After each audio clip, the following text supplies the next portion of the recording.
Welcome back to another show, the episode of the Hoppy Craftsmen. This time we are on location. Same guys as usual, but we got somebody with us today. Luke, thank you very much for joining us. Chris, Ed, please say hello. Hello. Hello, Chris. Yeah. Hello, Ed. Yeah, no, say hello to each other. Oh, no. Oh, and Luke. Hey, Luke, how's it going? Hey. Yeah. We're back for another episode up here in Prescott. Yep. Luke, thanks for having us, man. Yeah, Seriously. Of course. We did a tour.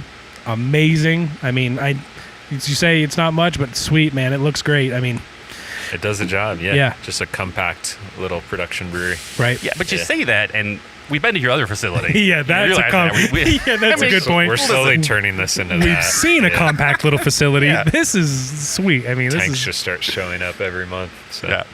Compared to the little barn in Phoenix there. I mean, this is you got some elbow room to move around in this place. It's nice, man. Oh, it's yeah. good. Yeah, Phoenix is like a New York apartment, and this is like a ranch in like Wyoming. Yeah. You've seen what money you can get for a house in Texas. Oh yeah. Yeah. No, this is really great. I mean, the patio out front is awesome. It's spectacular.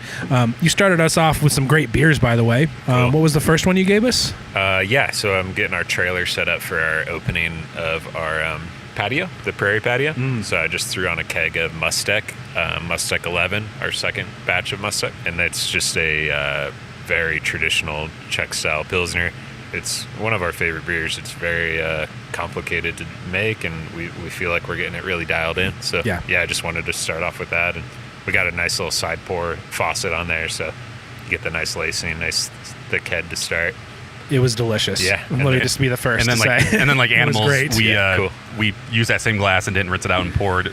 Oh, yeah. I know you're treating us to the above snakes. Yeah, you went with little subtle flavor to big flavor. Yeah. We wreck my palate. Yeah, at least we didn't go the other way, right? Yeah. That makes sense. Just to stay with it, can you just tell us a little bit about the hop additions for this one? Yeah, so Above Snakes, our newest one-off IPA, and those tend to be a little more drawn out than in the past of how often we're doing these one-offs, but that's because we're doing 30 barrels at a time here in Prescott. So this is our latest one-off IPA. We have been dialing in our water profile, starting with like Moon Cube, if you guys had that one. That was good. Started experimenting with a different chloride to sulfate ratio, which we have pure RO water here to work with. So honestly, just these little like part per million changes in the sulfates and chlorides are changing the way our IPAs are perceived quite a lot. So this is our first time implementing that water profile into a single IPA. So we start with that, and then we typically have like a heavy malted oat base for Spellbinder. This beer is a similar grain bill to Spellbinder, but we kind of swap the oats and the wheat, so it's very malted wheat heavy. So it's a little more doughy. Which I love. That's one of my favorite things. Yeah, a lot of people love that. Yeah, I think it's not too much, and the dryness kind of counteracts it a little bit. But yeah, anyways, a ton of malted wheat, grain R&D, Bluebeard Durham. Oh, really nice. Which we use a lot of. I've 2 more pallets outside, and we love that grain for our hazies. Yeah, and then we hop it with Cashmere Nelson, which is the new 2021 Nelson. Okay. Which we get from Freestyle Hops in New Zealand, and then a little bit of Citra, which we now all of our Citra are hand selected Citra from a farm in Washington. That's awesome. Yep. So do you go up and do that? Yeah. We just did it for the first time since we got this production facility going. That's cool. Yeah, we had the hop needs, and we could hit their minimums, and so we went up and got to pick.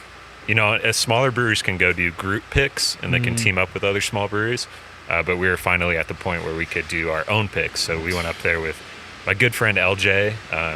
He is running a brewery in California called Persuasion Brewery, and he actually helped me out on Mustek a lot. We initially had it as a collaboration, and we've just been tweaking it a little bit. And he's definitely a huge input in Mustek, and a lot of my beers. He's been a good friend for years, so nice. we work on a lot of beers together. I went up with him, and then Preston came too, and we all 3 just went in the room and picked Citra, Mosaic, and Cascade.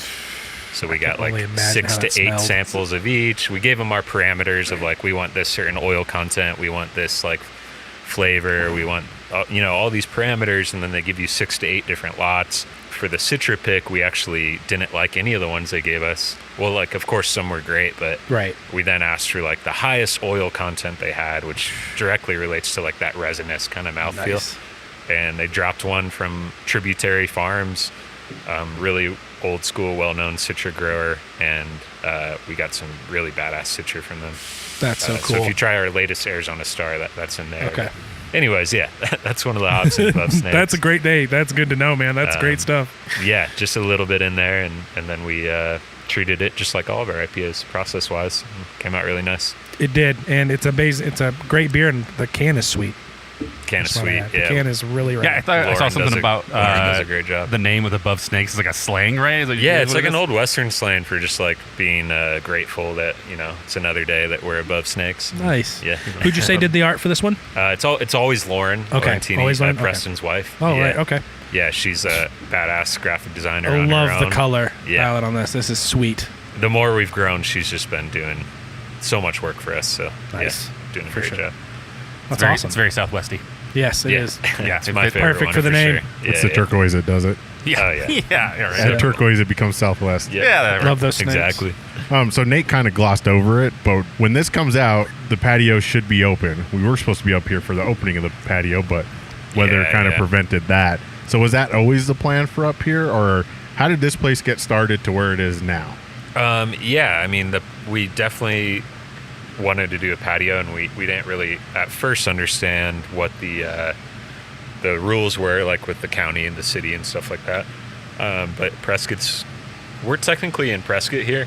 We're nearby Prescott Valley. We're closer to Prescott Valley almost than Prescott, but since we're in the airport industrial area, this is Prescott. They've been super great to work with. They're really supportive of new small business, so they just kind of do whatever we need, essentially. So once we realized that, how easy it would be to get a patio going, we just started doing it kind of bare bones to kind of test it out. We brought that trailer from Phoenix, put some new taps in it. We got 8 draft handles on there now and a little can fridge. I think we rolled that out in early summer. I guess I forget now. Maybe late summer. It's a good sized time. spot. It's Time, man. It must hold a lot of people, I think, at the end of the day. Yeah. So, we just loaded it up with picnic tables. The liquor board just needed to see that it could be gated in, right? So, like, people don't wander with alcohol. Gotcha. And, so we just took some photos. We installed a little gate by the silo, and we were good to go, essentially. Nice. We didn't need health department because we were using compostable cups and stuff like that. People Sweet. drinking out of cans. So it was super easy to get going. Sweet. Huge demand out here. A ton of locals just like really needing something like that. So we saw that early on, and now I think this season we're going to invest a little more money into it, get more food trucks out here, stuff like that, and then see where it goes from there. I mean, there's definitely ideas to build out in that adjacent I was going to say, it's lot. nice you have that lot that's over Yeah. there that's just dirt right now. Yeah, You can so that was a parking big selling or whatever point. additional. Yeah, just of seeing that lot and knowing when we get the building, we could kind of do whatever we want over there, whether it's like production and a tap room Right. or 3-on-3 that's basketball true. tournament. maybe a Room- full-size basketball court. Yeah. Room for a whole additional facility, though. Do that true? Exactly. That's a good point. Yep. Yep. So that was it. It was just a lot of openness, and then the city was really easy to work with, so we just got it going real quick, and it was a huge hit. That's awesome. The Prescott's Yeah. been easy to work with. Yeah. You love it when they see just support small businesses like that. Yeah, it's been great. Make it easy. So I mean, it could grow into something huge here, Oh, yeah. We're hoping that it's like just kind of a complex one day, and we have another similar size production building over there, and a tap room, rooftop bar, Nice. stuff like that is kind of the goal. We're Right. just going to want to turn this into a destination. That's brewery. exciting. Yeah. That's exciting. So how did you get here? When this place was purchased, did you volunteer? Did they approach you about coming up here? Did you get the short straw? Yeah, did you draw the short roll straw? some dice? Actually, funny enough, my buddy LJ I was just talking about, he was just kind of bored one day and looking around at used equipment, I think, and he sent me this link for a brewery for sale in Prescott. You're like, wait a minute. Yeah, 30-barrel brewery. I kind of forgot that Prescott Brewing was operating this. I had a friend brew here back in the day when it was them, and I was like, oh yeah, I forgot that even existed, and they kind of slowed down production a little bit, and they were just looking for a buyer. I was going to say, to dive into that a little bit, Yeah. Prescott wasn't actually operating out of here at that time when you purchased, right? They took like a year hiatus. I think they're just feeling things out, kind of figuring out which direction to go, and then I think they ultimately decided to sell it. Yep. Yeah, that was it. Okay. I obviously don't know why. For sure they got to that point, but no, just curious because you said they were doing some kombucha out of here before. Something like that. Yeah, They were contracting cool. something out of a 90-barrel tank. Yeah. So they were just taking some contract work, and That's awesome. yeah, though. it sounds like they needed just someone to take this off their hands, and we moved quick on it. Yeah. Yeah, I was gonna say it's the perfect spot for you guys to come in and, like you said, build. So yeah. Anyways, I pitched it to the owners, right, Drew, Preston, and Bill, and just said, this is a great deal. As advertised, it would cost substantially less than building our own production facility with like contractors and doing all that, ground up stuff. And you're like, I'll gladly move to Prescott. Exactly. So I was like, I got to get out of Phoenix. Absolutely. So yeah, I originally looked to move into Prescott proper and found some good stuff. I really love the idea of living out in the middle of nowhere. Yep. So I was looking at like the cabins and like off Senator Highway and stuff up in Prescott. Didn't see much, and then found this cool old like homestead in Jerome on an acre, kind of tucked in the canyon up in the mountain. Nice. And just pulled the trigger on that, and then that's awesome. Before I knew it, I was just living up here and figuring out this massive system that we didn't have much information on. That's interesting. I mean, that's cool to know you brought it to the owners like that, because man, what a good idea. Oh, they loved it. Yeah, I bet. I think they just wanted to be, certain that I would be happy living up here and running it, and then Drew was stoked on it. Everyone was stoked on it. Yeah, Preston loves coming up north, so he makes any excuse to come up here and hang out, get some work done. And at that point, were you guys at like max capacity of what you could produce in the valley? We were pretty close. And in 2020, we were almost 2,000 barrels production out of Phoenix. Wow. Just out of that little facility is pretty wild. Yeah. And I think the number I saw for this place when you guys got it was like 10,000 barrels, right? So yeah, 10,000 potential. Now that we have these new tanks, we should be there. I think we're right now, as of this week, we're looking to be 6 to 7 out of here. Okay. The rate things are going now. Very cool. Plus the probably 1,000 or so we'll do out of Phoenix. So yeah, we're getting close to that double-digit barrelage number. Yeah, that's so cool. We're eyeing it hard. But yeah, the big thing here is just like a good way to make a lot of high-quality beer. We came up here before we signed the papers. We went over the whole brew house, everything all the equipment they have, and just realized how much of higher quality beer we could produce out of here. And that was just a huge selling point. This is no doubt you absolutely can, because this is damn good. Yeah, King Snake's really good. It looks kind of the King Snake. Sorry. Yeah. It's kind of, That's true. I didn't even realize that. Yeah, it's kind of the similar branding to King Snake. Yeah. I was going to say, coming into a place like this, when you first got here, how much was actually here and how much you guys put in? Because you said you put in new 90s, right? Yeah, so we had, when we got the keys here, we did not have these 60-barrel tanks behind us. We got those in a liquidation sale from Gordon Biersch. Oh, nice. I think that was a Glendale location. Okay. I was going to say, which Gordon Biersch? There's not many left. It was like the Glendale, back when they were closing a ton at a time. Okay. We got that in this They went to filter. good use. A couple other things, and then we ended up, so when we got the keys, they only had a few 30-barrel fermenters, 30-barrel bright, 160 and 190. So we upped it with 4 new 60 barrels, 60-barrel bright, 4 new ones. 90-barrel bright, and then just got a 100-barrel fermenter in too. So yeah, we're constantly growing from what we got when we came in. So when one of those tanks like shows up here and you're there that day and it's like on the truck and you're getting off, like what does that feel like? It's pretty planned out, but it feels good. I mean, like the used ones are always like, we never know exactly what we're going to get. But when that new 90-barrel bright showed up, it was pretty exciting because I've never worked on something so big. It can be kind of nerve-wracking, right? Because there's not a straight road between here and the freeway. Truck. I'm always most worried about our drivers when they pick up all our finished kegs and cans, and they fill a semi-truck, and they must just creep down like Black Canyon. Oh, yeah. Anyways, I don't think I'd be able to do that. No, that's not a job for me. Is there anything you didn't keep? Like, did you see that kombucha tank and you're like, nope, this is going to the scrapyard? Or did you keep everything and repurpose everything you got? Yeah, we we liquidated some stuff, especially because we had a lot of equipment from that Gordon beer sale. So we could just we figured out exactly what we needed, and then we just got rid of all the extra stuff that we wouldn't need here. Yeah, so we just kind of did it strategically like that. And we kept all the stuff to just help us keep that high quality that I was talking about earlier. Yeah. Yeah. What's been, I mean, going from Phoenix to up to this, I mean, you went from Phoenix, a pretty small little setup, not small enough, but I mean, you put out crazy numbers even from that location. Yeah. But going from that to this, where, I mean, you've got a silo on scales. I mean, you can pull, I mean, how you're showing us that system. So cool. Like nerding out big time. I mean, even on your mill. So, I mean, what's that been like? It's been, the first 3 to 6 months was difficult. I mean, it was a big challenge, right? To dial in all this equipment I'm not super familiar with, and figuring out just little tweaks of how fast should we be sending grain into this mill, and how efficient do these augers work, and what crush size do we need on our new Pilsner malt that we get, and it took months of just dialing in thing after thing until, I mean, now at this point, I'm very confident in almost all the styles we put out of here that we can get them dialed into the gallon when we're brewing, 1,000 gallons at a time. Because that does seem, that wrapping your head around the amount of production you have there versus here, it is impressive to hold the taste and to keep the flavor and the profiles the same. I mean, that is impressive, and that does seem like a hard thing to hit. Yeah, totally. I mean, it's little things like our RO system here is a little more efficient. So we're working with cleaner water, which is less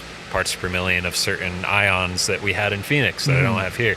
So I have to try and rebuild those a little bit. Totally different water supply, right? You mean that Phoenix dirt water isn't the same as Prescott mountain water? We got a nice RO system down there too. It just works a little differently. We got a big old RO system here, so it really strips it to pure water. So just little things like that, but. So how do you said dial in, but how do you do that? Like, do you make smaller batches, or is it just little tweaks as you make all the batches? Just little tweaks, as we go, and then just a ton of data points to increase quality the best we can. It's got just tons of notes just written down. You're just keeping. Yeah, all of our brew spreadsheets, which are like a standard brew log, and then I have a whole another page of just notes throughout the brew, like why the brewer did this, why we did this, why we did this, and then we can take variables out of the next batch and then just figure it out. And that takes months in a brewing world. I mean, things move slow. Fermentation is 3 weeks at a time. Right. That's just so interesting though, because I mean, if you think about some of your favorite breweries as just loving beer, right? You're like, oh, they're growing. They're going to get a big new facility. Is it going to taste the same? Is it going to be the same? Are they worried about producing it to this, to the exact profile they did before? It is one of those things you worry about as a fan of beer. So it's nice to see you guys have really seemed to nail it up here, because these beers, I will say, going from this location, I didn't know if this came from the valley. You know what I mean? I was at first I was like, oh, did it come up? Exactly. I was like, oh, did this come up from the valley? Because I don't know. You know what I mean? I don't know what you're producing here initially. Yeah. So it does. I mean, it really does taste. It really does feel cohesive. Hell yeah, that's great to hear. Yeah. So great segue, Nate. What are you producing here? Yeah. What are you producing for people that don't know? Like us, we were like, well, what I've been most excited about is our lager brewing up here. It's been really nice. We have that steam jacketed mash tun. We have a couple more flow meters. I can kind of precisely figure out our mash hydration, stuff like that. We have this new plate and frame filter. So cool looking. Yeah, just so badass. Great kettle, steam kettle with the calandria inside, which really helps wort circulation. We don't singe the wort at all. It doesn't get too tannic, stuff like that. So yeah, a lot of different things for lager quality has been great to see. So we are dialing in our European style. We've brewed Helles out of here twice now. I have our second Helles batch in the tank. Nice. Brewed this Czech Pils twice now. Charlotte, our German Pilsner. Just really happy with the lagers coming out of here, especially with this giant filter. And yeah, we're gonna have to take a photo of that. Post yeah, I think it's so cool looking. Yeah, really just been stoked on lager brewing up here. Do you feel like that pendulum swinging back now? People are tired of the smoothie beers and are going back to the cleaner, Czech Pilsner is being mentioned more and more. Do you feel like it's going back to those are people want those more? Yeah, I mean, I hope so. I think people get sick of all the, I mean, it's wonderful to love both, but I think sometimes just like, I want that. Yeah. That clean. And from a volume perspective of how much we are producing, we're reaching out to the masses at this point, especially when we're still relatively small. I'm brewing 30 barrels at a time of some of these lagers, sometimes 60. Right. It's not like relatively a ton of beer, but we are reaching a lot more people. And 30 to 60 barrels of a very well-made, clean lager, I think people are definitely straying for versus 30 to 60 barrels of like a smoothie beer or whatever. Yeah. It's just hard to sell that kind of volume of that beer. So I think there's a need for it out there, and a lot of people do it really well, but I think our expertise up here is brewing just really high quality, just beer flavored beer. Yes. And doing that the best we can. It's nice to hear that. He's been hanging out with Glad to Ryan. hear that. Because I agree. I mean, you guys do great. You do your styles great. And then, I'm never bummed when I don't see a milkshake come up. Yeah, exactly. So you're excited when you saw, I mean, because I saw you went to Costco. You've been in Costco. Was that pretty exciting to see, like you said, get to the masses of people? Yeah, that's cool. That's a good place to do it, right? It's cool, yeah. Buy a case of Wren at Costco. That's kind of rad, man. Yeah, our distributor Scout kind of hinted that they might be interested, so we ran some tests of holding Valley beer cans at ambient room temperature. Okay. Nice. And okay. we're doing quality control checks on them every month, up to 3 months, I think, 3 to 4 months almost. Just making sure that it stayed our quality and our standard the best that it could at that condition. And it was exceeded our expectations. So once Costco placed an order, we were happy to fill it. They order 90 barrels at a time. So we sold them 840 cases of Valley beer at once. And then they're like, all right, well, we'll hit you up if we want another 90 barrels. And so it's kind of a crazy process to get through Costco, but most likely you won't see anything that would not hold up in a non-refrigerated setting through them. Yeah, so we're strategic about how That's we're good. doing that. Yeah. Well, the masses are the people that want that, the lighter style, cleaner beer like that, and that's the people go to Costco for that too, right? Like, right. And there are people that me go to Costco, and I'm like, oh, they have Stone here. That's what I'm going to get. And then if I see Wren there, I'm like, I'm going to get Wren instead. That's going to be a better choice. Local lager, and everyone's going to drink. It was probably made sooner, and definitely didn't travel as far. Right. Yeah. So, it's been great so far doing that. That's awesome. Yeah. That's great. Do we still take breaks on this show? We can take Good. a break. Yeah. We'll be back.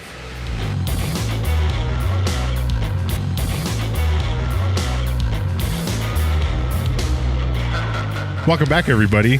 We had to take a break, and the real reason was because Chris had to induct Luke into the Hoppy Lager Boys lifestyle. Yes. It's a lifestyle podcast, guys. When Luke started talking about lagers, Chris lit up like a Christmas tree. He's like, he's one of us. Oh my goodness.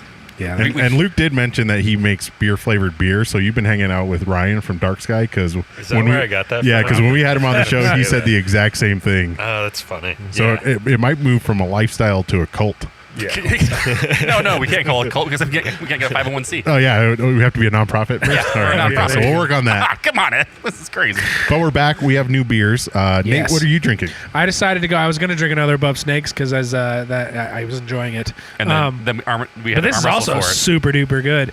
The Dankworth with HCPC85.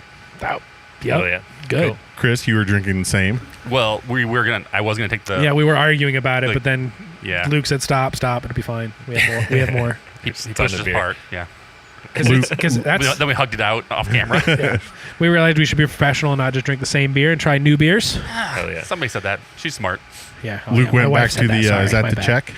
Yeah, I've got a keg of Yeah, Mustek I'm 11. gonna have to grab one more of those before I go too, because that is so good. Yeah. I, on the other hand, am drinking something very special. Oh, dude, seriously. This Actually, is- Luke came over and made it special. Yeah, though. it's I didn't know it was so special. It is about the freshest Spellbinder you can get. How old is this, Outside Luke? of drinking it outside the tank. It's He had to look at his watch, 18 by the way. hours. 18-hour-old can He had to look at his watch. Spellbinder. I haven't tasted it yet, so. Oh, I'm so jealous. And that's the first Spellbinder with our Citra and Mosaic selections. Really? Dry hop. Oh, I feel so fuck. special. There's dude. plenty of that in that fridge over there, right? Yeah, both the I will ones be on Pack Tex are getting into that. Become a patron supporter. You can see behind the footage of Nate and I wrestling over Yeah. one can of Spellbinder. Greek-Roman wrestling, might I add, Yeah. all oiled up. It's cold out here, but we'll get warm. It's fine, I guys. better know. Yeah. It's delicious. You Yes. can taste that Citra is really bright in there. It's exciting, the beer that's coming out of here, man. Holy cow. Like, I mean, I don't mean... I've been really happy, too. No, I've been excited, too. It was a hard time getting it going. I bet. It's been really rewarding to see it, like, start to figure shit out. There's no way a diehard, in my opinion, there's no way a diehard Wren fan, and I live like 13 minutes south of it. I go there there's no way you could tell the difference. Cool. Whether it was brewed here or there, in my opinion. I genuinely did not know if that Above Snakes had been, maybe they brought it up. Why not? They come up here all the time. Really good, man. Yeah, we're starting to brew a lot more IPAs out of there now, too. We just did one that should be released next week, and then a session IPA the next week. So trying to just bring those back and then just mesh them into both kind of the same style. So it just Wren House tastes like Wren House. Yeah, that's our goal. Honestly, for sure. Tastes like Wren so House. the water profile on those hazies has been now just dialed in to be a consistent thing, but we still keep Spellbinder just slightly different, just like higher calcium level and a little higher chloride level. And that just lends to keep it a little separate from our one-offs. And now all of our one-offs, I think, are going to be under the same profile. But Dankworth goes astray from that, where Dankworth is this ode to like heady topper, like old school New England IPA, where it's way less cereal grain, which is, wheat or oats or anything like that. It's about cut in a third. And then we bitter it. We actually add bittering hops into the kettle on this one. And then... ferment it a touch different. We get all the yeast out of there fully before dry hopping, where our other hazies we don't really pull all the yeast out. So just some small process changes that lend to a crisper beer, a drier beer, but it still had, with this particular this hop has like this perceived sweetness to it and like tropicalness. So I was gonna say it smelled like pineapple, but it gets a little different. Very pineapple. Yeah. Like a hit of grapefruit right in the in the mouth. Like taste of it. That's a dope beer. It's a cool hop. Great, and then just kind of mellows out. Where else would you taste grapefruit, Chris? Oh shit! I don't Beside know. your mouth. In my ears, my eyeballs. If you spray it in there, I guess. Making it weird over here. Honest, that's just. Yeah, these beers are delicious. It's exciting, man. Honestly, just as being a fan of beer, it's exciting to see what you guys are doing here, and how you're really replicating and just making it bigger. So I never see any people, so having people tell me that the beer is good. Right. Good to hear. When we talk to you about coming up here, you're like, yeah, come on up. Nobody comes to visit me. Yeah, exactly. Right. So, but before we get into the logistics of how this place runs, we'd be amiss not to mention, because we talk about it a lot, and a lot of people we talk to mention it about a lot. Where the fuck is Dankworth with Galaxy? Oh, Dankworth with Galaxy. That is a lot of people's favorite beers, man. and you guys Has made it been a once. bit? Yeah, it's been a while. Has it? Whoops, undetached. Well, we did Spellbinder with Galaxy very recently. That was delicious. You're right. Yep. Spellbinder with Nelson. And I think we'll get some more Galaxy in. We'll make sure it's high quality. It's very hard. We have these good contracts through New Zealand growers for our New Zealand hops. Galaxy is just really hard to get. And you can get it, but it's hard to get like an amazing lot. So if we come across just like fantastic lot, we'll definitely put it in Dankworth to highlight it. So how do you know?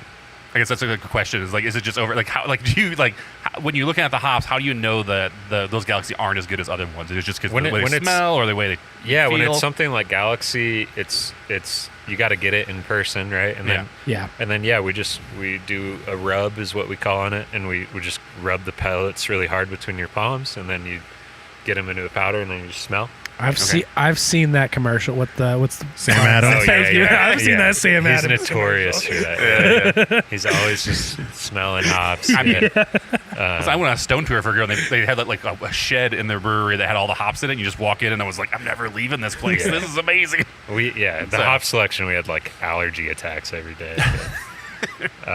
So we don't know exactly with Galaxy. I mean, we trust certain. There's only a few growers, but then there's all these supply groups who get the hops from the farm and then sell it to us. Okay. So it's always year dependent, and you guys just aren't going to make that beer if it's not what you want. Yeah, totally. Yeah. And we don't have an exact like selection on Galaxy, but we can semi-contract it out through some providers, and generally they give us good Galaxy. So next time we get Galaxy, we'll try and do Dankworth with Galaxy. Because I agree that beer is awesome. It was good. Yep. There's no shortage of other ones. We though. made some cool shirts for it. They'll too. be all right. Akil's still got one of those shirts. Yeah, the poster was cool. Like that That's was right. That was a great logo. There was on that some one, good too. marketing that went with that one. Yeah. There was some good marketing that went with that one. Should really bring that back, I guess. So what would you say is the most inconsistent hop from lot to lot? Like you just never know. Like, is it going to be like garlic? Is it going to be super dank? Is it going to be like flowery? Or is it just? Or does it just get tough when you don't select it? It's just hard when you don't select. Yeah. Yeah. You can buy hops like Strata. There's limited amount of growers right now, and like you can be pretty confident in Strata quality when you buy at spot.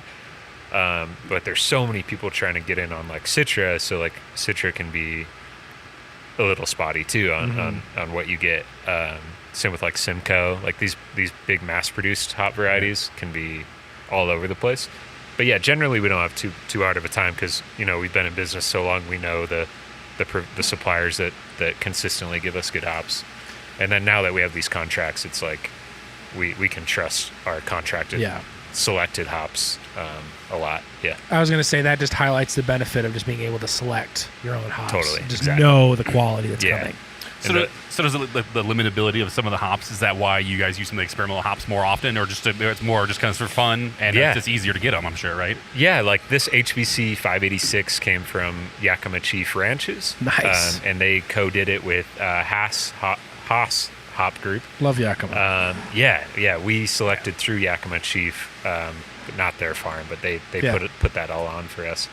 And they're kind of hoping this is the next like cool hop. So really, we wanted to, especially with like the popularity of hazy IPA. Yeah, that's kind of what they bred it for. And yeah, so we put it in Dankworth because it's such a clean double IPA base to just really highlight whatever hop we put in it. Nice. And yeah, based off this Dankworth, we'll definitely be buying this hop more to blend into like one-off double IPAs and Wally and stuff like that. Right. Just to add like little nuances of this pineapple and guava, that profile, that tropicalness. Yeah. Right. So now we know, whoa, this is intensely tropical. Why don't we try like adding a third or a quarter of this into our double dry hop double IPA, along with maybe like a Centennial to still get that classic like hop flavor and not stray away from that. Sounds delicious. Yeah. yeah. Honestly, we'll probably see something like that so soon. Yeah, I love Centennial. Yeah. I was gonna say Nate's probably wondering when all the West Coast are coming back. That's literally I've been dialing in renovation. It's been coming out nice. Is it? Yeah. Yeah. I just crashed a tank yesterday, so I'll give you a sample later. But please. Yeah. That sounds great. Yeah. We're getting ready to submit all of our World Beer Cup beers. So are you? I've been trying to baby all these tanks that we're trying to Can you tell us some of your submissions? Yeah. The World Beer Cup is a little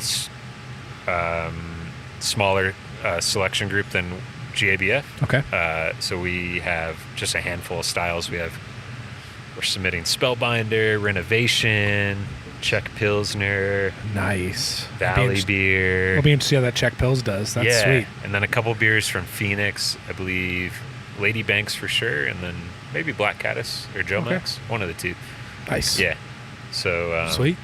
Yeah, hoping we get something there. We'll see. Yeah, that's right. Yeah. Heck yeah. So we all know that Nate's, and you could see his head poking out. The fanboy Nate has shown up today. I'm here. He's in full force. I'm sorry. It's hard not to reward. It's not hard not to speak positively. No, I'm not bashing you about it. It's just, and we're talking up Luke. It's a magical place sometimes, man. It's in sometimes when you drink amazing beer and you're there where it comes from, it's just hard not to just love it with good people and love the experience. Yeah. But good people. I am here. As much as we like Luke and we talk about him on the show, like I would say between John Rowley, Luke, and I would say Ryan from Dark Sky, we mention those guys all the time. You got to love the people that give you good answers.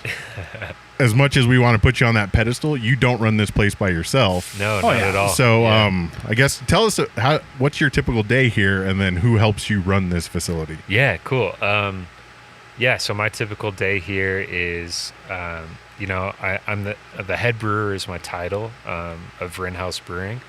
So that includes the Phoenix location, but obviously I'm here 90+% of the time. I try and keep everyone on a 4-day work schedule. Nice. When I come in, You're a good boss. Yeah. we work long days though. That's true. I'll make up the work. Good if point. I have It's mainly because in the winter I have a season pass for Snowball, so Listen, that's all right. Sweet. anytime a storm's coming, I'm up there. Yeah. Yeah, so I'll come in and I'm by no means just like on my computer all day. I'm pretty active on the production floor. I brew probably about a third of the wort out of here. Mason Swearinga, our brewer here, he pretty much spends his whole week brewing wort, and then if we have a slow production week, he'll help out in like with kegging and stuff like that, whatever we need hands on. And he was our first hire here, so he pretty much helped me get this place going. So all that banging in the background and all that clanging, and that's him. Exactly. Yeah, he's brewing a batch right now. I started it real early and handed it off to him. He is finishing up a Stillworks batch, which is our kind of ode to Sierra Nevada Pale Ale with our selected Cascade. So I'm excited to see how it comes out. Is this one you guys have brewed before? We brewed it once in Phoenix. Okay. Preston. I was gonna say the name sounds familiar. Yeah. Preston just they post like a kind of little homebrew recipe on their website, so we just kind of like pulled that a bit and tweaked it to our bigger system, and that's rad. Took heavy inspiration from them. We love that beer. It's one of our favorites. Well, like that's cool. Us doing this show for long enough now, we ask always, what the beer got you into beer, and that's like Sierra Nevada so many people feel Ale. it was like that. It's like my gateway beer was that for sure. Yeah, for sure. Like a triple bullet. No, no, speaking on like you're saying that you picked fresh beer only, right? When you're at the store, like Sierra Nevada Pale Ale lasts for like 3 to 4 months. Exactly. You could depend on it to still taste good. Even you're like, okay, this is a month ago, but this could taste good. Yeah. So anyways, Mason's brewing that up. We've got Matt Lillard. He's our packaging manager here. He is pretty much in charge of anything that goes into cans and kind of just oversees our kegging operations too. But he's big on like making sure our CO2 volumes are dialed in and beers are ready to can. And then we got a beast of a canning machine. It's this 10-year-old cask 5-head. That thing's sweet looking. It's cool, but it takes some dialing. Finicky, yeah. It's not automated, it's all user oriented. So Matt's really got it dialed into our specs, getting really good low oxygen levels, stuff like that. So he's killing it. Yeah. And then we got a few more guys here. We got Alex, is a young kid out of college. I hired as kind of an assistant brewer cellarman. He and then his girlfriend moved up here after ASU. So he's been a huge help here. Never worked in a brewery before. Same with Mason, never worked in a back of house brewery before. Me and Matt are the only people in this facility who have worked in a brewery before. So it's been really interesting hiring these kids and just that kid and then figuring it out. We also got a guy named Aaron. He helps us out on canning days, just packing out and making sure the beers, all the cans are weighed correctly. And then this guy Todd, local guy from Prescott Valley, he's kind of our maintenance guy and helps out in the cellar. And he works like night shifts too. So we kind of got a bare bones crew and we make it work because like Todd works later shifts. And yeah, everyone's been doing great. And we finally have like great chemistry and great understanding of what has to be done. And just super proud of all those guys. So yeah. So you're canning up here. Are they still using the mobile canning down in the valley? Yeah, totally. Okay. Nearly once a week. Yeah, I remember you guys were like, it was constantly over there. Some recent beers out of there was like tiki, almost anything with like fruit or adjunct. All of our Saguaro Society beers are out of there. Oh, good to know. I filled a dozen or so King Snake barrels up here. And, we'll figure that out when they're ready, but that might get bottled up here, but still for Saguaro Society. Yeah, so we do a little bit of everything down there. And like I said, we're starting to get into IPAs and stuff down there too. And they do Dry Hop Valley beer. We got Dry Hop Valley beer with Nelson coming out like next week, I think. Nice. So, yeah, they're still canning. And we're actively working to get higher production levels out of there too, just so you see our beer, more variety of our beer everywhere pretty soon. Even more so than now. So you mentioned it a couple times, and especially during the tour, you mentioned the being hands-on and like keeping the skeleton crew. Was that a concern? Like you don't want things too automated. You still want that manual control? Yeah, totally. Is that like your brewing style preference? Yeah. You'll talk to a lot of brewers who I feel like the majority of brewers that at least I know prefer manual valves and like setting your own pumps and stuff like that. Anything that's not like a touchscreen, right? That like you don't want it to be too automated. Yeah. And most guys I know and respect kind of agree with that. So yeah, that's definitely an ethos of mine of just trying to keep things as human oriented as possible. Where like you don't have to like click the screen and then assume that this valve opened, but then like you can't see if that valve's open, and then you need to like see if wart's flowing. But it seems like overly technical for me. So I'm really happy with the brew house we got here. It's all pretty manual, and I can just change processes every day just by talking to the brewer, to Mason, and just saying, hey, let's try this today. And he goes, yeah, it's easy, and he just changes something real quick manually. So yeah, stuff like that has been huge. Just for a person like me who doesn't know how that process would go, let's be honest. The weigh system, which I'm sorry, I just nerd out on that kind of thing. I just think it's really cool how I see the scales on that big ass silo you have out front. Yeah, that's cool. And what would you do beforehand? Before you could just type in a number, the weight of your silo and the grains you have in it, and you know what you want. What would you do beforehand? Yeah, everything was by bags in Phoenix. All so right. we know a bag has 55 pounds. Okay.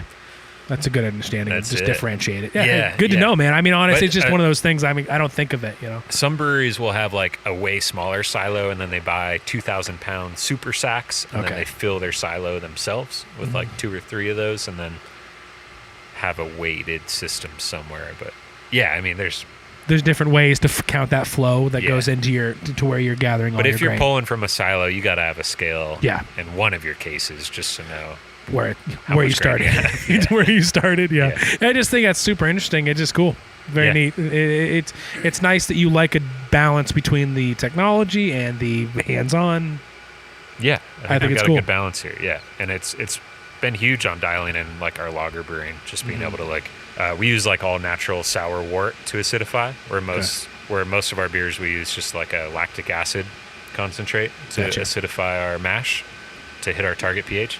But our German and Euro style lagers, we've been using this like actual sour wort, which in Germany they'll use grain, make a wort, and then they'll sour it, and then they'll package it in a bag and send it to us, and then we have to add like 15 plus liters at a time versus like 200 milliliters of like lactic acid or something. Interesting. So stuff like that's been easy to dial in by hand because we're physically adding that to the mash tun, and there's no like inline acidification system. So yeah. Interesting. Yeah. Very cool. The question I had was, how many Valley beers did you drink before you guys thought that it was really good to make a malt liquor? I don't think I was. You were involved in that conversation? I don't remember being involved. I remember saying, yeah, that's cool. Or just like, sounds good to me. Yeah, sounds like a great idea, guys. Yeah. Get after it. Did you guys try that one? I haven't yet.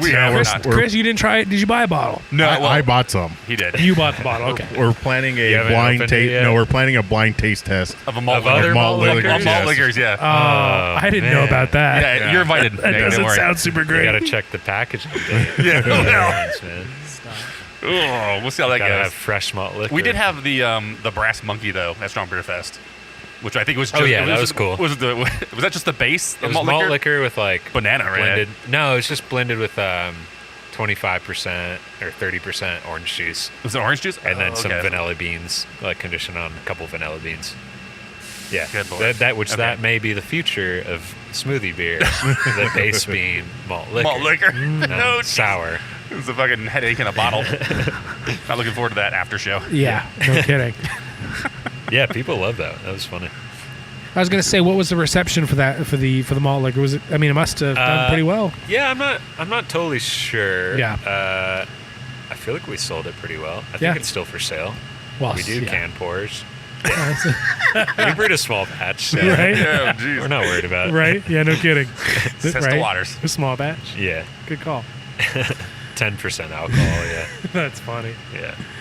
But like, there's been beers that I wouldn't say miss, but like, what was the redheaded one? The is that Lady Banks? Jolene. No, Jolene. Oh, I'm sorry, Jolene. Okay. Yeah, that's been, like that was a really good beer, but I could see where that off. Yeah. It was good, but it didn't take off. Like, are there beers like that where you're like, God, I really wish this one hit?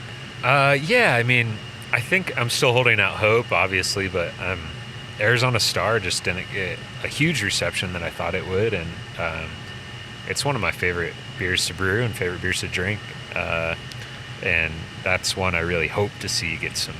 I need to try it. I mean, in full disclosure, I haven't had it. Yeah. I'm not gonna lie one bit. I think I need to have it. Yeah. And I don't know why. I don't know why I haven't had it either. It wasn't like, well, that's not a good name or whatever. Yeah. It's, I don't know why I haven't tried it. Yeah, we thought it was like great branding. And Yeah, that's we thought it was sweet. going to take off pretty but it's doing well. So Good. we're going to keep brewing it. But I was just gonna thought we'd say. be like, counts would be knocking on our door for it every week. But I think we have Spellbinder already, which is like, the IPA, and it's already so popular. So it's hard definitely to a like squeeze flagship. in this modern pale ale right underneath it. Right. Well, yeah, that was my follow up. Do you think beers like Valley Beer and Spellbinder have kind of cast this giant shadow where those other ones kind of get overlooked because people are like, oh, Valley Beer, I'm going to go for that one. Yeah, 'cause Arizona Star they looks know cool, it. but no, Yeah, Valley yeah. Beer's here, or like Yeah, maybe the renovation and like all these other, the Dankworth with the experimental hops and Yeah, stuff like yeah. that. And but people are like, oh no, Spellbinder with Nelson, Spellbinder with Galaxy, and then they end up not trying the newer stuff. From the taproom sales perspective, I think that definitely happens sometimes. But I mean, we really need like renovation. We started brewing it probably 6 or so months ago, and it was slow to kick off because we were brewing 60 barrels for distro. And now that all of our sales reps through Scout have been like pushing it this long, and accounts have been trusting it, they've been selling a ton of it, and now we're like brewing more and more renovation. So I think that could happen with Arizona Star as like the sales reps start to like. It's going to pick up steam. Yeah, it'll pick up. I think there's just some lag when you distribute as much as we are now, of like getting a brand to take off.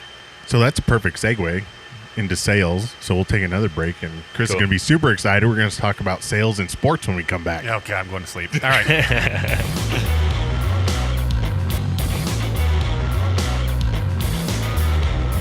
Welcome back, everybody. Off air, we've been talking about glassware and mugs. All And kinds of fun Exciting things. stuff. Nate didn't do his research about his follow-up to his deep dive into glassware, so... I didn't do that. Maybe But that's all. I'm not going to waste Luke's time with that. No, let's But, ask Luke. Luke. yeah, let's ask Luke about your IPA But wait, glass okay, that you yeah, guys bought. That'll lead into another question. Okay, because I want to get into the stoneware, but go ahead. Yeah, we'll talk about that ceramic stuff.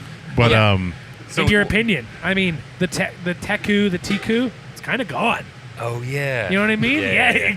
Yeah, dude, see? You're like... Great reaction. Yeah. It's kind of gone, dude. Like, Yeah. you know, your opinion, they just kind of wear itself out. Like, because, I mean, See where people using freaking Wren, out about it. exactly. Be People crazy. just like, gotta get the latest, gotta get the latest monkish, gotta get the latest whatever, Teku, whatever.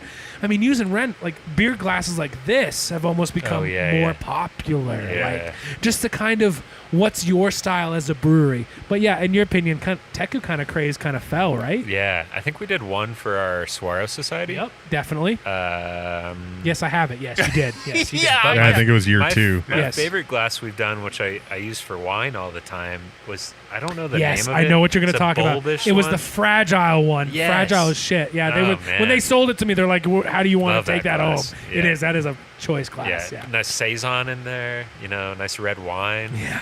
Yeah, most of Yeah. my Wren House glasses, my wife uses for wine. Oh, yeah, like I all never of- touch them. Like they're always like dirty because my wife uses it for wine. There has It's been like- some really great designs for wine type glasses that have Yeah. come out of there. I forget which And you year. can fit so much wine into these All the glasses. stemless one, all the stemless bulb ones. Like my Yes. wife, that's all my 10 wife ounce uses. Those are- more, Yeah, those that's are all she rad. uses at wine now. Ed's Point, I forget what year Swaro Society it was, but it had the green logo on it, and it was like a wine type. I think that was that was the anniversary Was it- year 4. was it It was a anniversary? 4-year cactus. Really great glass. shit. Really it was like great the glass. smaller wine, a stemless? little more narrow. No, it was a wine it had glass, a stem, but it was a.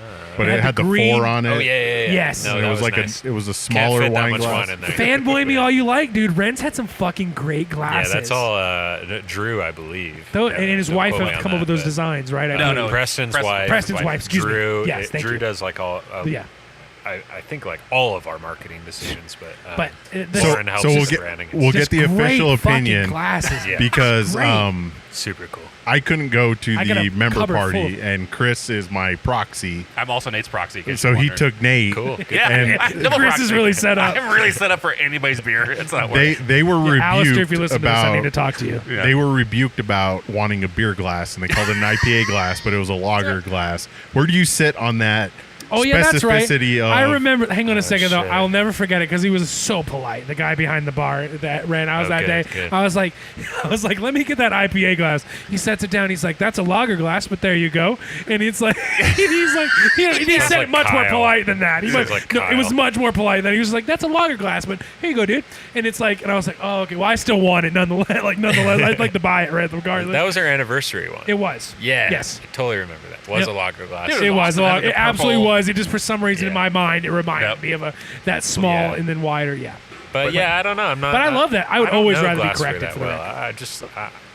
I don't know glassware that well. Drew knows like all the manufacturers and like Yeah. he knows like what's the like cream of the crop. Well, expertises are that. Yeah, that is yeah. what they are. I think whoever does our ceramic one, he's gonna kill me. I don't know the Thank name. you. I would thank you. That led into my question. Who did the ceramic one? I hate to put you really put. No. It's just like European company. Well, regardless, Drew they're will fucking message rad. us, and then we'll post it. Oh, Yeah, he's they're gonna kill me. They're rad mugs, man. They're so high Yeah. quality, and I was sad I missed the first year.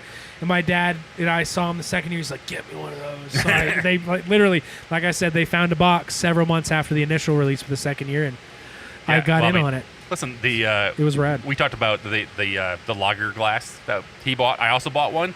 It became an IPA glass really quickly. I just put an IPA It's in it. surprising. It's funny how that works. Yeah, any glass is actually any beer glass. That's It's exactly any type of beer my glass. point, yeah. It's surprising how that works. Wine, just put whatever you want in there. Yeah. Absolutely. It Yeah, drank do you just do as you well. think it's more of a? Do you really get more flavor out of a different style of glass, or you think it's a more of a marketing tool for drinking beer? No, I think like certain glasses like enhance aroma. Like if True. I'm trying to like Absolutely. if I'm trying to smell a beer that we just made or something, these Yeah. aren't like the best tool, but that narrow opening does help to like Yeah. smell it better. But yeah, I don't think it. As a consumer, I don't really care what I put. But like if I buy like a traditional Pilsner, then I have like my dimpled mugs and stuff. But just that's my more own for you. optics. I was going to say Yeah, that's yeah. for you. Looks like I drink coffee out of that. I drink whiskey out of I that. respect the shit out of it. I respect that. That's Yeah. great. I mean, yeah. I like doing that. It's like having a boot at home. Yeah, you know. You don't which, really- you don't- which I have used. Exactly. You don't need that, but it's kind of fun. But it was nice to get one. Like Yeah. my wife got me one many years ago. You Super know, fun. I was like, sweet. Plus, I've never it had a makes boot. like but I'll drinking a use it. beer at like 11 a.m. on a Saturday. Like it's an event. you class Exactly. it up a little bit. Yeah. Yeah. Agreed. Absolutely. You're like, I'm My watching from. girlfriend's like, "What are you doing?"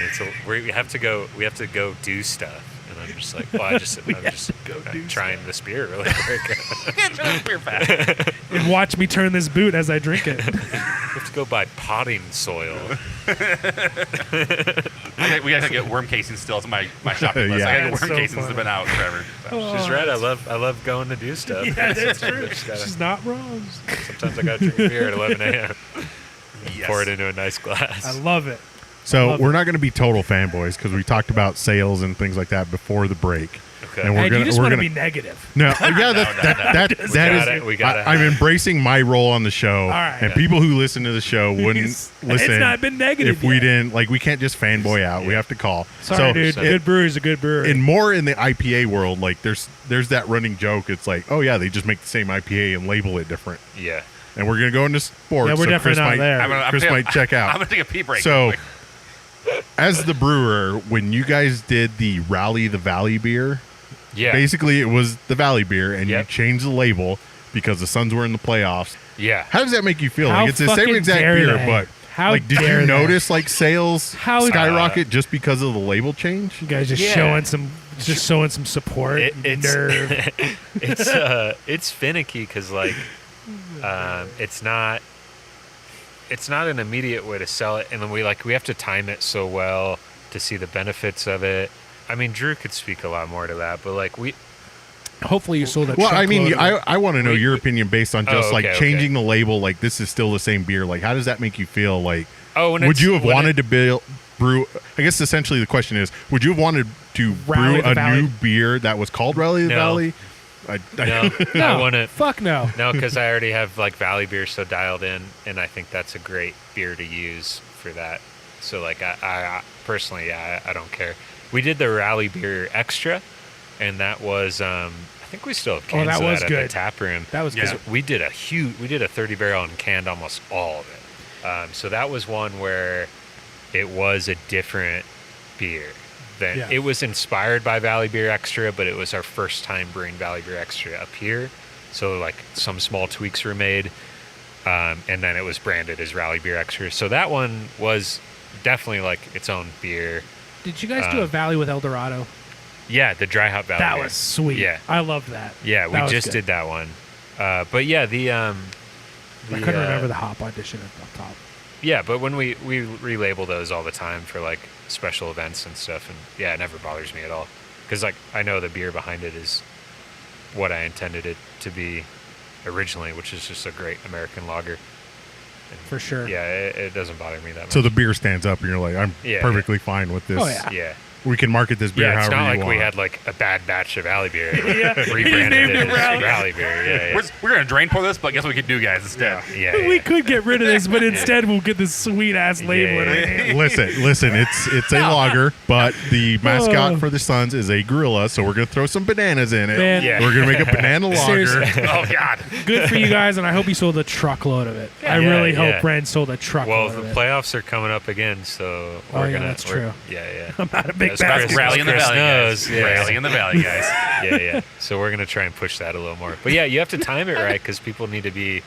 No one cares about the Suns unless they're in the playoffs. I like how Luke just absolutely for sports. Arizona is such a fair weather fan. Yeah, they're Arizona's so fair fickle. weather fan. Oh, we are. You know what? I love that you guys take advantage of that and go ahead and put Rally the Valley on there because you know what? Nonetheless, no matter at the end of the day, you're selling beer, but you're supporting people actually thinking about the Suns and realizing that because I'm a Coyotes fan, so it gets a little tad annoying that people don't appreciate the sports you have. And they're always, nobody appreciates the Coyotes as they should. Yeah. We're lucky to have an NHL team. We're lucky to have a Division I college team at ASU. Okay, yeah, cool. we're lucky. We're lucky to have that, and it's just for me, it's like, dude, I love it. Good for you guys to really help drive into it. It must have been mainly Preston. Drew's a big fan too. Mason is a huge Suns fan. Our brewer here in Prescott. He's like... I was going to say, I actually know this guy only because I've seen him wear a ton of Suns hats. Is that as funny as that may be? His buddy's like the unofficial like rapper of the Suns. Because I've seen him definitely serve some beers at Phoenix. Yeah, Mason used to bartend down there. I was definitely seen him wear some Suns gear. But he's got like vintage Suns everything. That's why I recognize it. That's why I recognize it. Preston's an old school Suns fan too. So I think the two of them hyping it up has just made us like do Rally beer bigger and better because they're so stoked. I wish he had a pair of headphones because that's true. That's one thing I noticed about him. He always wears old school gear. And we're pointing at him as he's walking around the brewery, by the way. Which I love. He's the only one working today. Hopefully you can hear me talking about him because I think that's rad. Here at 6 a.m. You're good. That's awesome, dude. That's great. Thank you. It's good to support the Valley. Are the Sun Dogs still in Prescott? The super minor league hockey team? The Sun Dogs? Yeah. I don't know about that. There's like a hockey arena in Prescott. Really? Yeah. No kidding. Is it the Finlay Toyota Center? Yeah, I believe that's what it is. I don't know if there's a hockey team there. So I got my vaccine. So then, maybe we'll get if there's a local hockey team there, maybe you could do a that's funny. local beer for them to serve on the top. Finlay IPA. Well, they were back when like everyone was getting vaccines. They were doing it in the stadium, so I had to like walk into the stadium in Prescott, which I didn't know was a thing. There's a stadium here? Yeah. So there's a hockey arena in the middle of the stadium. This is Prescott Stadium. That's a pretty aggressive word. I believe the team was called like the Arizona Sun Dogs.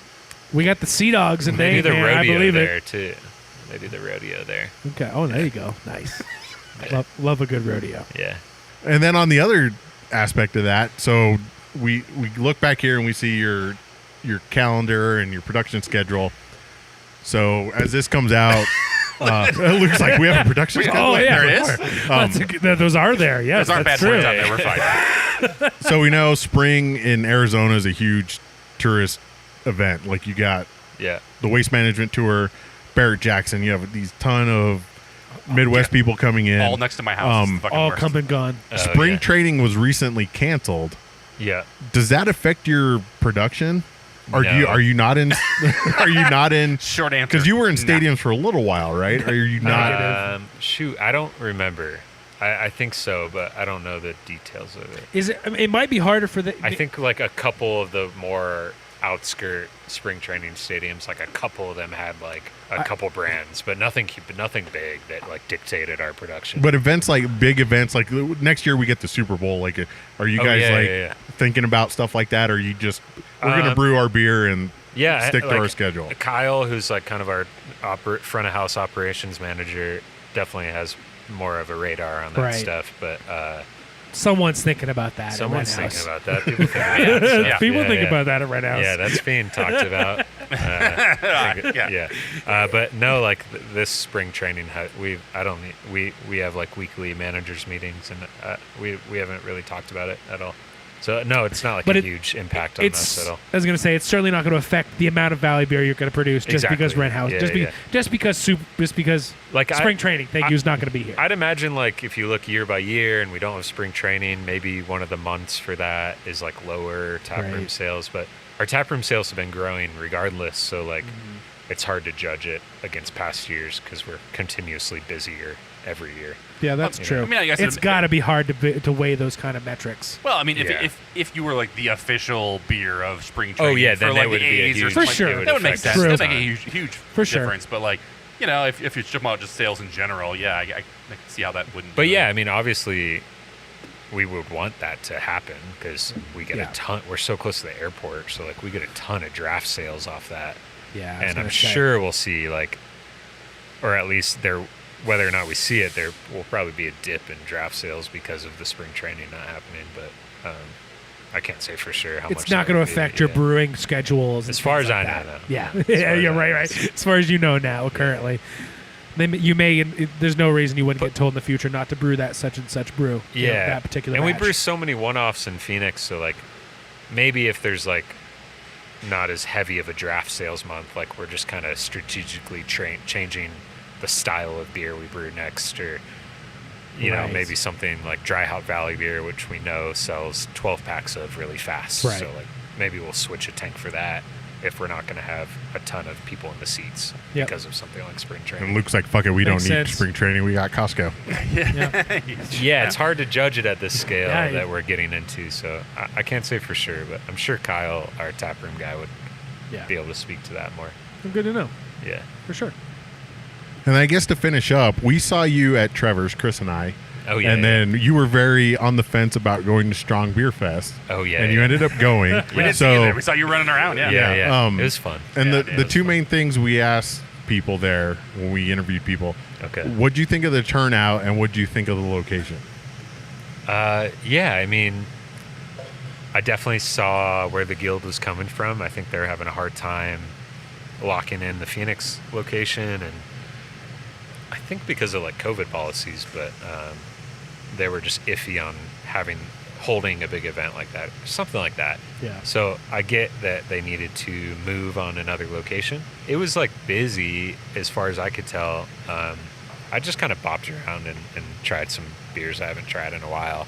Went to some breweries I haven't gotten a chance to go to and try their beers, but the location was obviously far from where I was. I mean, for where, yeah. My parents even from where I was in Phoenix. Yeah. My parents live in Chandler, and I kind of hung out there with them the night before, and then went out to the festival the next day. Oh, that's cool. And it was still like 30 minutes away, so it's definitely like hard to get to. I went to the ASU campus out there, the Polytechnic campus. Yep. And then it was even like 15 minutes further than that, so like. Wow. It was far. But I thought the turnout was decent from what I saw. We had a good line all day, and maybe it was more spread out, so it did seem a little less attended. But just from the perspective of a brewer who walked around and tried beers, I was pretty happy with it. But it was. I'm almost sad I missed it to know it was a little lighter. Yeah, just because the last couple of years they've been tight at Steel Indian. tighter. I mean, Yeah, like you never had to wait too long to get a beer. Yeah. I noticed. Yeah, well, that's the thing is, like, I think we talked about it afterwards at the And there was some show. big old lines. Yeah, we like, so with this one, Sure. It's been so long, so it's hard for me to like remember even. It has been a bit. It has different been. it's so like in years past, like you can feel when like general admission gets in, like you can just feel like a wave of people. Totally. Just kind of yeah, that Totally. was they didn't. and it didn't wasn't happen like this year. it This year it did not feel like that. Totally. Like, it was not. That's happening good at all. though. So, right. That makes me want to go. I know. Yeah. That makes me want to go. And I don't know if know. it's because it was like a smoother, like security line with it, or just one of the people. So Yeah. but it just felt a little. Oddly, that Yeah, makes me it- want to go, dude. I know. Frankly, Did you guys? I have a missed good it. time, These two or- guys, these two guys. Yeah, no, I Yeah, we enjoyed it. did. We really enjoyed it. I think the live gun show was a little weird. I missed No. that. Yeah. I didn't even hear it. Oh, we Shut the fuck Yeah, up. there's some live gun shows going on a bunch of times. They told us not to call the police. Yeah, they when we walked in. they handed everyone a flyer, and it was like, Don't at these call. times, there's a live gun show, so Yeah. don't call the cops. Don't call the cops, man. It was That's crazy. hysterical. Yeah. The I wrestling probably thing would have been cool. right there for the live gun show. I'm not gonna lie. Yeah, we thought the same thing. The gun show was weird. The wrestling match was cool. That was really the cool. flyover was cool. Yeah. Oh, Flyover rad, is dude. sick. Yeah, that was dude. rad. What did they have fly over? The Saddle These Mountain. biplanes. Yeah. Makes it sound old like school biplanes. I'm such a nerd for shit like It that. was like rad. shooting like That was- colored smoke off Yeah, or dude, something it was like so that. That was one of my Sick. favorite points. We used to live in really close to there, and it was nice having the whatever facility over there that would Phoenix Gate, Mesa Yeah. Gateway. Yeah, Mesa Yeah, Gateway. whoever Boeing had a Boeing, facility yeah, over yeah, there, and they yeah. would always have the raddest planes coming in for Yeah, I for used fix. to. I got my pilot's license there when I was younger. No shit. Yeah, yeah. So I used to fly out of that airport. Interesting. And then there would be like full-on jets who would be in the traffic pattern. And When's the you'd- last time you flew? It's been like 8 years. I was gonna It's say, been a do you long time. maintain your license? You don't technically have to. Really? Really? Until you. It's We're gonna all- dive it's into all- this a little bit if you don't mind. I kind of find this to be super Well, interesting. Well, Welcome to so the Drew has his pilot's aviation- license No too. kidding. Yeah, but we haven't flown together, and we both haven't flown in a while. So should That's you crazy. do you have a policy at Wren House where you can't fly at the same time? Yeah, like yeah. there's one You and airboat. Drew- Is So there like someone Wren? can continue the brain trust? Yeah. Yeah, is there like Wren House 1 and Wren House 2? Like, Yeah. When did you start It's flying? hilarious. In high school. No kidding. Yeah, I kind of wanted to. This You know, I podcast was- about to take a turn. Yeah. Please, no, please. My That's parents awesome.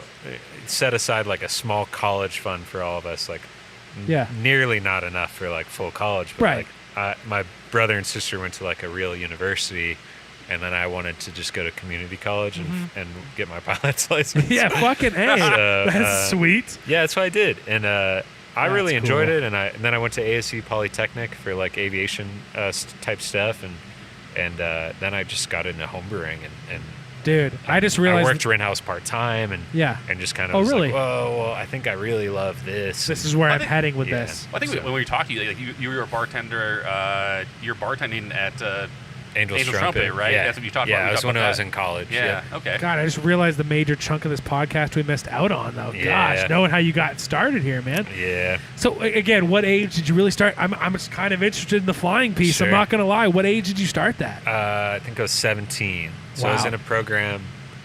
Yeah, it's funny to talk Let about. 17-year-olds fly a please, plane. please. Yeah. that's I want to know crazy. all about it. You're not. Please. 16, you get a car. it- 17, you get a plane. Yeah, at least the gist. That's I mean, insane. please.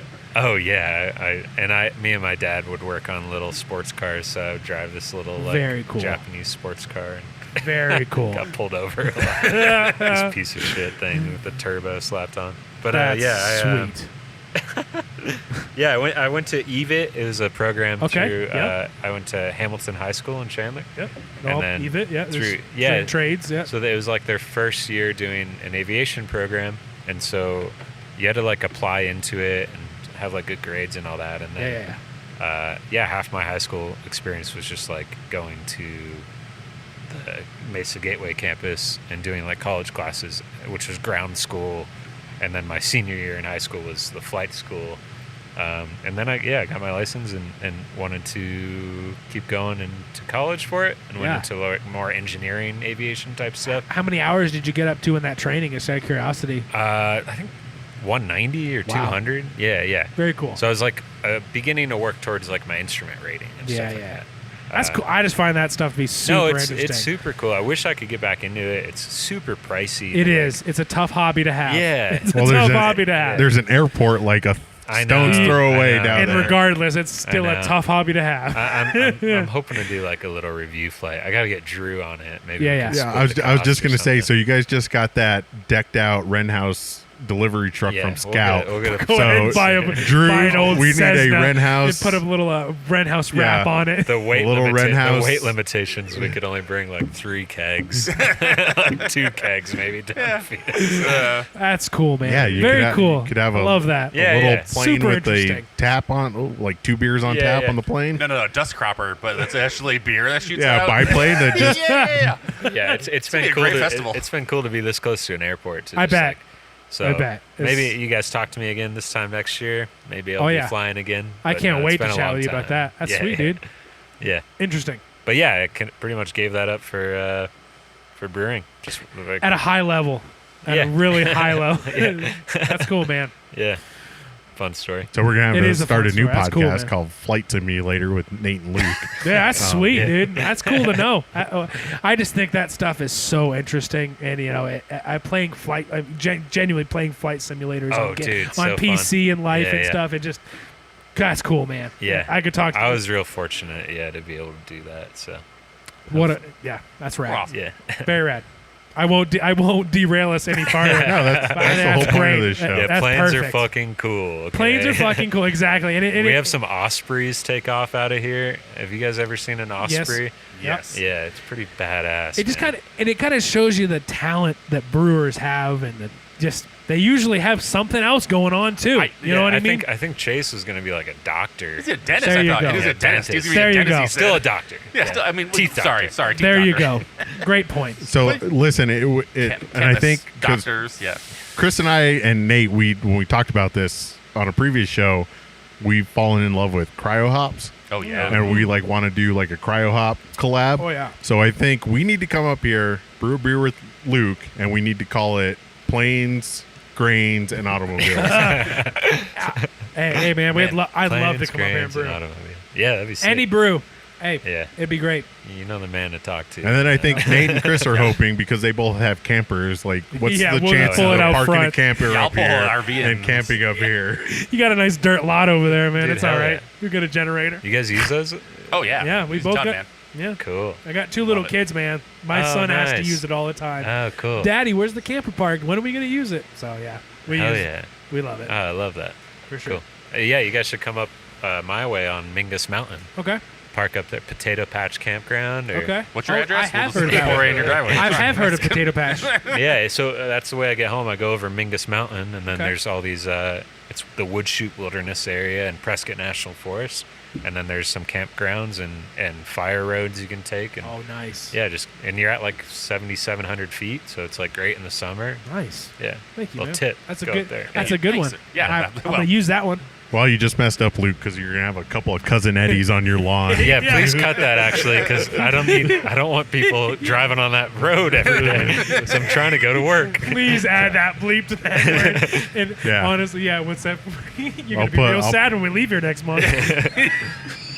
Yeah, I'll put like Luke, or take the Rocky Mountains to my house. You don't get attached to her, Luke. Yeah, dub over She's it. coming Yeah. with us when we leave next month. The Appalachian Mountains. Honestly, Luke, thank you so much. It's been such a good show. It's been a long time, just because of COVID, that we've been able to get out and see our friends and just go to a good brewery Yeah. and just have a conversation. And that was So- also the one thing about Strong Beer Fest Yeah. I loved was to see. Oh, other people. yeah. Just Yeah. seeing people and That's talking. what I and love, it- too, Yeah, it was the yeah. best, Yeah. dude. It was so good. Yeah, I was just lining up at everyone's brewery, and talking. Yeah, just, I didn't even pour my own beer all day. I was just trying to talk to people all day. it was just great, man. It was great Yeah. getting out and talking to Yeah, people. that was the best part about it for sure.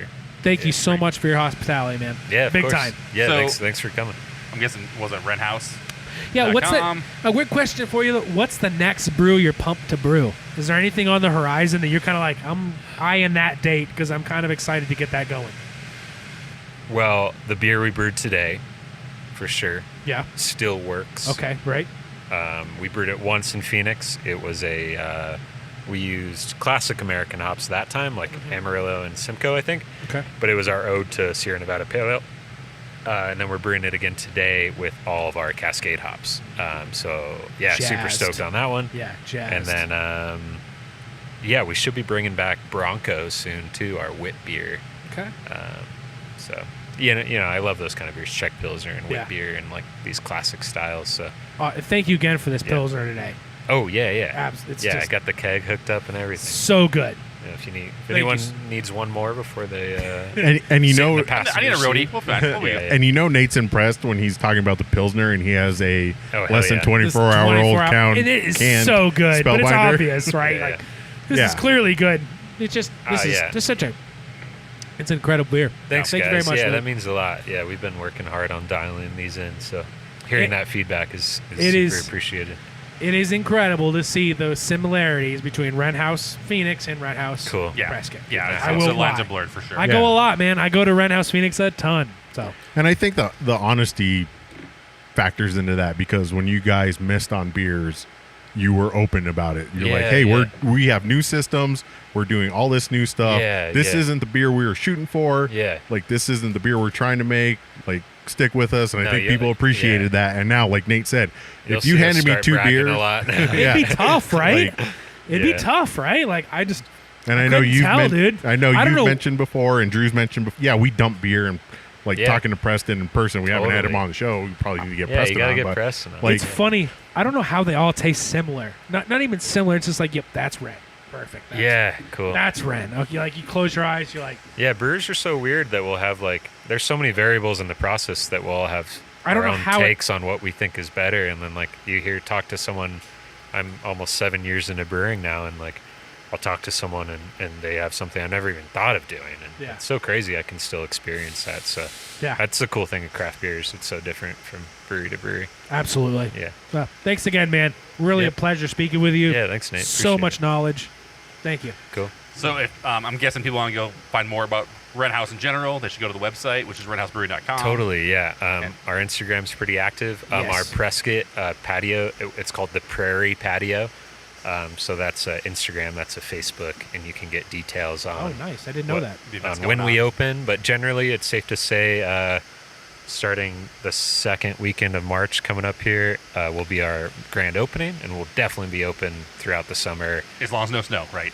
As long as it holds off a little bit. Yeah, we're all outdoor based, so if a big storm comes in or whatever, we might close. But yeah, we'll be Friday, Saturday, Sunday patio up here at Prescott.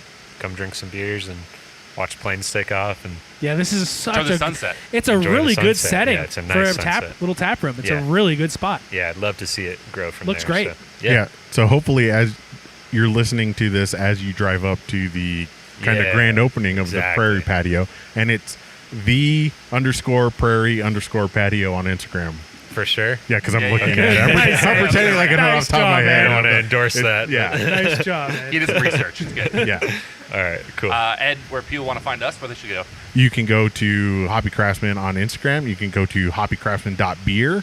You can go to Hoppy Craftsman. At Hoppy Craftsman.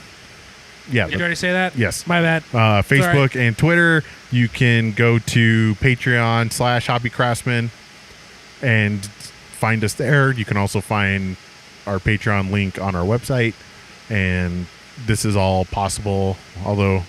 Did our Patreons pay for this gas money to drive up here? Yeah, Chris, you know our Patreons? I do. The rest fucking people in the world are Yeah, Patreons, you know them all? Hit them. I do. So our Patreons... Hit them fast, dog. Cool. You guys are so funny. I'm in the bathroom ASAP. Oh, no. Good. Nate's... Yeah, the timer's running out. I'm getting emotional. It is Zach Dominguez, Cena Gomez, Rob Fulmer, Mark Ballesteros, Anthony Bracamonte, and Riley Greenbaum. So. And I swear all of you will receive some nice 3D printed cup mug holders. I'm working on them.